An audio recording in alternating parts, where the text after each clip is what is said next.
Welcome to Fashion And with me, Scott Schiavone, Fashion Curator. Just a reminder that you can keep up to date with everything Fashion And by following @Fashion And with Scott Schiavone on Instagram and by hitting that subscribe button. In this episode, we'll be looking at one of the most controversial and divisive fashion designers of a generation. One of my favourites and the designer that fueled my passion for fashion in the noughties. This is Fashion and Galliano.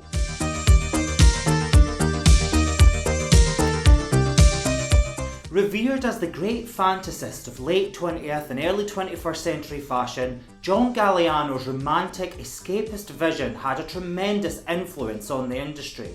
Galliano's vision combined technical excellence with historical, romantic and even theatrical touches. He was the king of haute couture.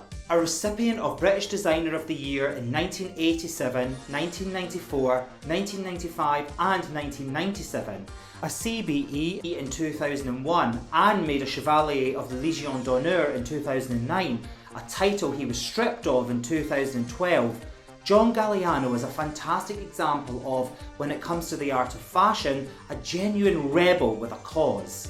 From his first degree show to the highlights of his career at Dior, Galliano has always pushed himself further and further. A man always hungry for knowledge, whether for inspiration or to reinvent. Behind every collection and dress is a mind-blowing fairy tale and an artist's imagination run riot. His unique ability to mix all aspects of his research into one cohesive collection was the genius of Galliano. Galliano is a giant in the world of haute couture and ready-to-wear. He is a showman, a maestro, a revolutionary. The prodigal son of fashion, love him or hate him, Galliano is one of fashion's true visionaries. In this episode, we'll be exploring the life and work of John Galliano through 4 themes. The rise of Galliano, Monsieur Dior, the demise of Galliano, and Galliano reborn. Anna Wintour said of Galliano, "There are few truly creative people in the fashion world who, through their spirit, their creative joy and their personalities, really give fashion what it needs, some inventive madness."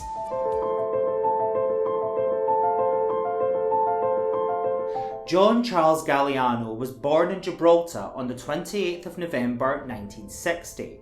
He moved with his family to England when he was 6 years old and settled in South London between East Dulwich, Brockley and Peckham.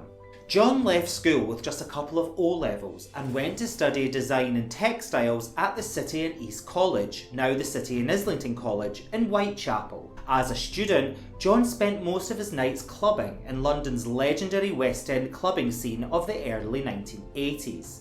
He was encouraged to apply to Central St Martin's School of Art, where he quickly earned the respect of his tutors and peers for his incredibly detailed drawings and illustrations. He even considered a career in fashion illustration. However, it was the creativity and wildness of London's clubbing scene, dominated by clubs such as the Blitz, Heaven and Taboo, and characters such as Boy George and Lee Bowery, that drew him towards fashion.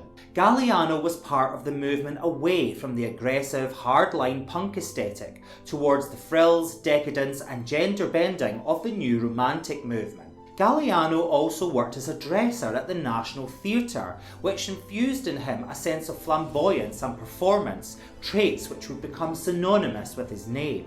Visits to the V&A's fashion gallery would provide endless inspiration for the young designer, and it was here he discovered the history of the post-revolutionary royalist movement known as Les Incroyables. Their look would become the inspiration for his 1984 graduate collection.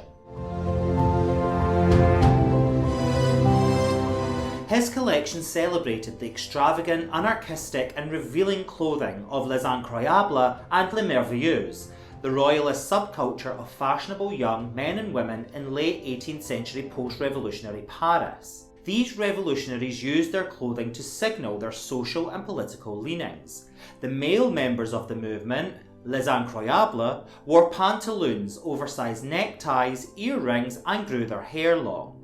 The women, Les Merveilleuses, adopted the gowns and tunics of classical Greece and Rome, made from the sheerest linen or other fabric they could find. Billowing ivory, beige and grey clothes were injected with coloured stripes, scarlet linings, florals, dandyish waistcoats, asymmetric oversized coats and tricolour rosettes and cockades to form a loose, fluid, layered, romantic look. Joan Bernstein from Brown's was in the audience, and before the show was over, she had purchased the entire collection to display in their South Molton Street window in Mayfair. The collection sold out in a matter of days. The remainder of the 1980s and into the 1990s were filled with troubles for Galliano, both personally and for his eponymous brand. Growth was followed by recession, funding was secured and then cut, and the stress of expectation to succeed led Galliano to rely more and more on alcohol to cope. In 1990, Galliano began to show in Paris and soon became an integral part of the Parisian fashion and social scene. His deepening friendship with key players such as Andre Leon Talley and Anna Wintour, editor-in-chief of American Vogue, who fervently championed the designer, would help him further his career. In 1994, after a trip to New York, Galliano returned to Paris with financial backing from Swiss-born, New York-based investment banker John Boult and his partner Mike Rice.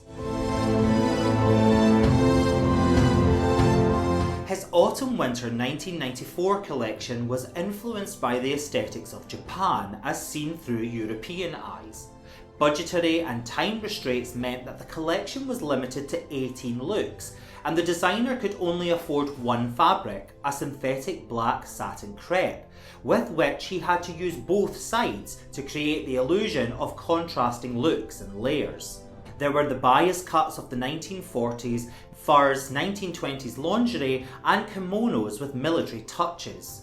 Despite no budget to pay models, Kate Moss, Naomi Campbell, Christy Turlington, Linda Evangelista, Carla Bruni, Nadia Omern and Helena Christensen all turned out to support the designer. The collection was a critical and commercial success and marked a turning point in Galliano's career. Less than a year later, LVMH announced John Galliano as creative director of Givenchy, the first time since Charles Frederick Worth that an Englishman would serve at the helm of a Parisian couture house. The following year, it was announced that Galliano would take over the most coveted position in all of fashion, creative director of Christian Dior. Francine Duplessis-Gray, a journalist in the 1950s, said of Christian Dior, "The innovations he brought to couture were less to do with his designs than with his showmanship. He pioneered a new way of presenting clothes." And the same could be said of John Galliano.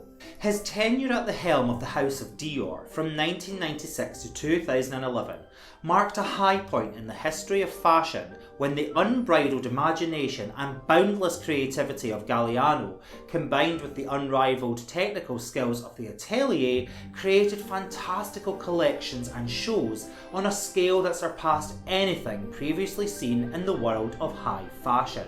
For this section, I'm going to highlight some of my favourite Dior Haute Couture shows designed by John Galliano. Following the resounding success of his debut couture collection for Spring-Summer 1997, his second presentation went bigger and better, and he took over the botanical gardens of the Parc de Bagatelle.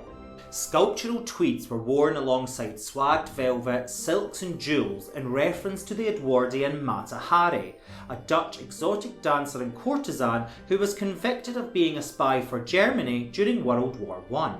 Artistic references to Gustave Klimt and Henri de Toulouse-Lautrec were combined with Edwardian S-shaped silhouettes and nods to Christian Dior's original bar suit from 1947. Galliano introduced his pyramid line, which featured dramatic cape-like collars and paired them with jewellery inspired by Africa, in particular the Kenyan Maasai people. Milliner and long-term collaborator Stephen Jones remembers, "This is where it started to get really wild." For this show, Galliano put his unique creativity and inventiveness centre stage. featuring 45 characters. Each individually crafted garment told a story, and as per the name of the collection, explored the relationship between fashion and fetishism. The opening look, an incense-swinging archbishop, was reminiscent of Federico Fellini's papal fashion show in the film Roma. The collection featured Galliano's deepest Freudian fantasies, including sexy French maids, voodoo dolls, naughty nurses, Roman gladiators, and equestrian fancies, complete with real horsehair tales. This was a spectacular showcase not only of Galliano's unmeasurable imagination, but also the breathtaking workmanship of the Dior Haute Couture atelier. This was complete couture ecstasy. Truly breathtaking and a visual testament to Galliano's wild and crazy imagination, this show was inspired by his globe-trotting travels through Asia and experimented with outrageous exaggerations of proportion. To achieve the collection's signature exaggerated silhouettes, Galliano mounted fabrics on calico and used additional underpinnings including actual broom handles. Mountains of luxuriously embroidered silks and chiffons and shiny leather swamped the models, who were unrecognisable under Pat McGrath's breathtaking kabuki-esque makeup. While models teetered down the runway in ultra-high platform shoes, Chinese acrobats performed energetic routines, including one over-enthusiastic somersault that caused the Perspex runway to shatter. Inspired by his trip to Cairo, Aswan and Luxor the previous year, Galliano transported us to Egypt and the Valley of the Kings. This collection paid homage to the ancient Egyptian deities and sovereigns of Egypt and reportedly cost more than £1 million to stage. Erin O'Connor opened the show, emerging onto the runway dressed head to toe in gold with a Nefertiti headdress and false pharaoh beard. Supermodels' heads were completely covered by sculpted effigies of Egyptian gods Anubis and Horus, and even a replica of the death mask of the young pharaoh Tutankhamun appeared on the catwalk. Jewellery, designed by then studio assistant Alexis Mabille, was heavily bejewelled and looked like it had been raided from the young pharaoh's tomb. Susie Menkes wrote that the extravaganza left Elizabeth Taylor's famous 1963 rendition of the Egyptian queen looking like a peasant on the shores of the Nile. To celebrate the 60th anniversary of the House of Dior and 10 years of Galliano at the helm, the designer channeled Christian Dior's favourite artists, painters, fashion illustrators and photographers for inspiration for this collection, including Renoir, El Greco, Aubrey Beardsley, Christian Berard, Horsby Horst and Irving Penn.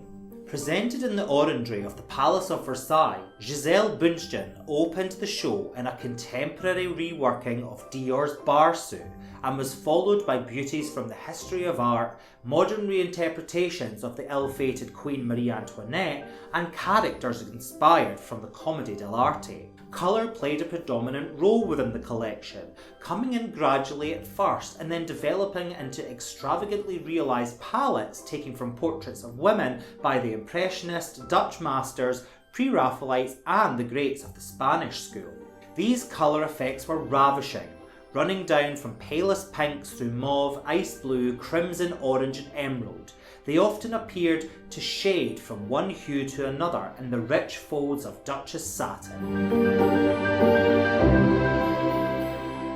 For this collection, haute couture was presented as a gift of nature. As Galliano said, it is the most inspiring teacher.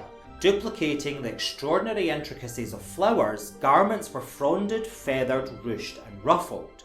Galliano spent hours looking at flowers, studying how light changed their colour and form. He studied the great photographers of flowers including Nick Knight and Irving Penn. Galliano also referenced Christian Dior's tulip silhouette, a shape that Galliano felt was never really taken to its full potential. Milliner Stephen Jones created headgear that looked like a florist plastic wrap, and belts were made from raffia. The delicate nature of flowers was interpreted in Galliano's idiosyncratic and stylised way that made a bold and beautiful statement. Galliano's Dior was high spectacle. It was a moment of grandeur captured in a moment in time, which in today's contemporary fashion climate can never be replicated.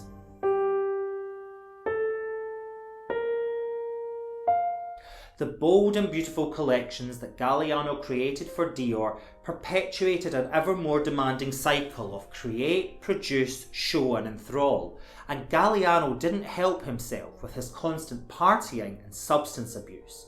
On the 24th of February 2011, it only took a few minutes captured on film to bring his glittering career and story of success to an ugly end. Recorded whilst dining in a Parisian cafe, Galliano slurred anti-Semitic and racist remarks to strangers sat at the next table. There was no way that the House of Dior could defend Galliano's choices. He was suspended with immediate effect and fired. At his trial, evidence had been given that he was suffering from barbiturate poisoning, the result of a combination of painkillers, Valium, sleeping pills and alcohol. Galliano claimed he had blacked out and had no recollection of the incident. A toxicologist testified that the medications and liquor in Galliano's system could drive someone out of his mind. But would it cause you to make such odious remarks and be so disrespectful towards another human being? In 2013, in his first post-Dior interview and allegedly his first interview sober, Galliano opened up about his spiral of addiction and his efforts to atone for his shocking act of self-destruction. Galliano deeply regrets what he said, but he does not regret what happened, saying, "I know it sounds a bit bizarre, but I am so grateful for what did happen. I have learned so much about myself. I have rediscovered that little boy who had the hunger to create, which I think I had lost." Anna Wintour said in support of the designer, "We need the dreamers. We need those designers who create a magic moment, a world that changes the way you look at clothes." One thing is for sure, Galliano's magic was certainly missed from the world of fashion.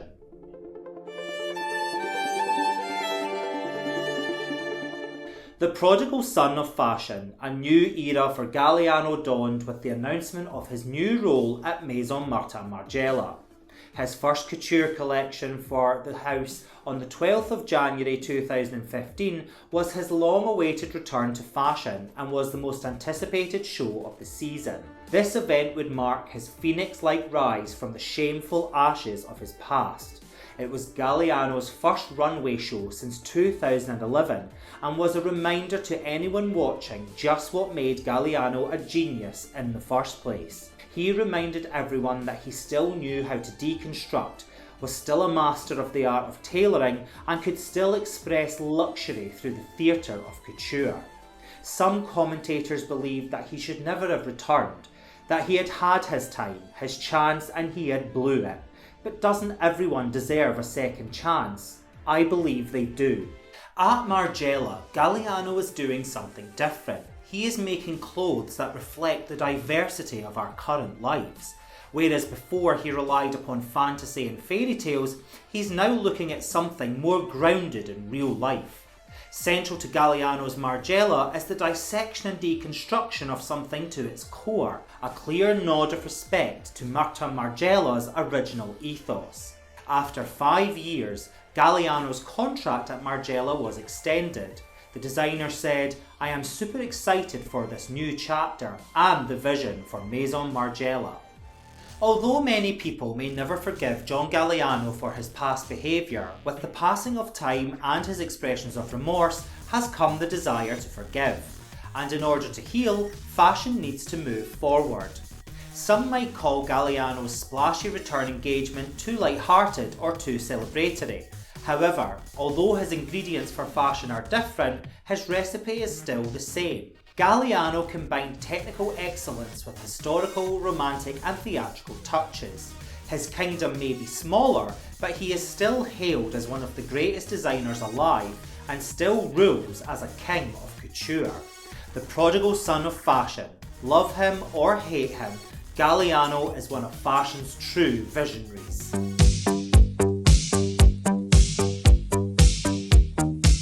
Well, that's it for the highs and lows, the ecstasy and despair of fashion and Galliano. I'll see you next week, but before you go, don't forget to subscribe to Fashion Ad with me, Scott Schiavone, Fashion Curator.